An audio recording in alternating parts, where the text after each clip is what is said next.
જય શ્રી કૃષ્ણ. જય હો, મંગલમય હો. માં ગીતાના પ્રાગટ્યનો આજે ત્રીજો દિવસ. આવો, માનો ખજાનો એટલે પટારો ખોલીએ. માના પહેલા પટારાનો ત્રીજું રત્ન એટલે કર્તવ્ય કર્મ. આપણે પહેલું રત્ન જોયું, એક એક પટારામાં 6 રત્નો છે. તો પહેલું રત્ન જોયું આપણે સહજ કર્મ, બીજું જોયું સ્વાર્થી કર્મ.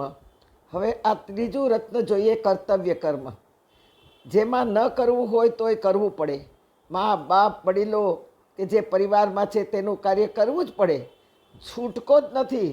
લાજે ધર્મે પણ કરવું પડે, લોકલાજથી પણ કરવું પડે, બદનામીના ડરથી પણ કરીએ, પણ કર્તવ્ય બજાવીએ જરૂર. વળી કહીએ પણ કે મારી ફરજ છે ને મા બાપને રાખવાની, ફરજ સમજીને કરીએ. જેમાં ભાવ હલી જતો હોય, 3 દીકરા હોય પણ મા બાપ વારે ચડ્યા હોય, જ્યાં જે દીકરાને ત્યાં વારો હોય તે બહુ તારીખો ગણતી હોય અને વળી કહેતી હોય કે મારા સાસુ સસરા અમારી સાથે રહે છે. દીકરો પણ કહેતો હોય કે મારા મા બાપ મારી સાથે છે.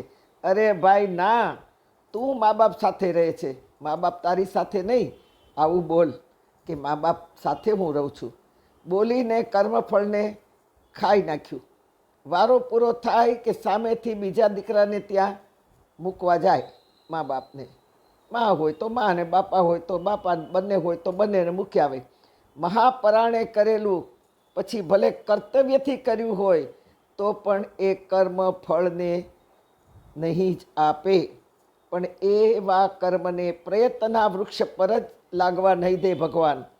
કારણ કે એ ફળને લાગ્યા પહેલાં જ લૂણો લાગી ગયો હોય. લૂણો એટલે જીવાત લાગી ગઈ હોય, ફળ પાકે જ નહીં, ફળ આવે જ નહીં. આવે તો પણ એમાં જીવાત થઈ ગઈ હોય, ધૂળ લાગી ગઈ હોય.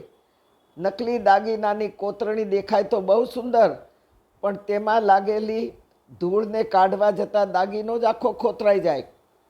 ધૂળ મિશ્રિત થયેલો હોય.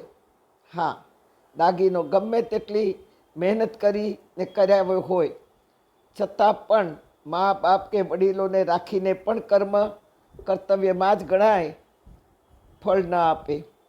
જે ન છૂટકે કર્મ કર્યું હોય, રાખીને બોલ બોલ કર્યું હોય કે અમારા સિવાય કોણ રાખે, અમે જ રાખીએ છીએ, બીજાનું કહી દીધું હોય, વડીલો મનોમન દુઃખી થતા હોય આવું સાંભળીને, ત્યારે ભગવાન વિષ્ણુ સ્વરૂપ વિશ્વરૂપમાં બતાવી રહ્યા છે ને કહ્યું છે કે મહદ્વિ વૃદ્ધો વૃદ્ધાત્મા મહાક્ષો ગરુડધ્વજ અતુલ સર્વો ભીમ સમયજ્ઞો હવિર્હરિ.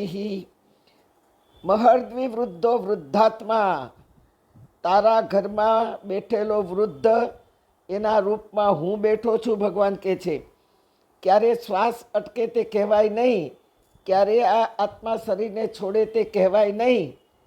માટે થોડો આદર આપ, થોડો પ્રેમ કરી લે, થોડી મીઠી મીઠી વાણી બોલી લે, થોડું નમ્રતાભર્યું વર્તન કરી લે. ભલે દેખાડો કરીને પણ કરી લે. કરી તો જો, તારા બધા જ ગુના હું માફ કરી દઈશ. ભગવાન કહેવા માગે છે અમારી આંતળીને ઠારી તો જો. લોકો એમ કે અમે તો પરણ્યા ને કે 2 વર્ષમાં જ મા બાપ વયા ગયા હતા. એમ ને, બહુ ઋણ રહી ગયું છે. જા વૃદ્ધાશ્રમમાં અને જા ત્યાં રહેલા વૃદ્ધોને પ્રેમ કરી આવ.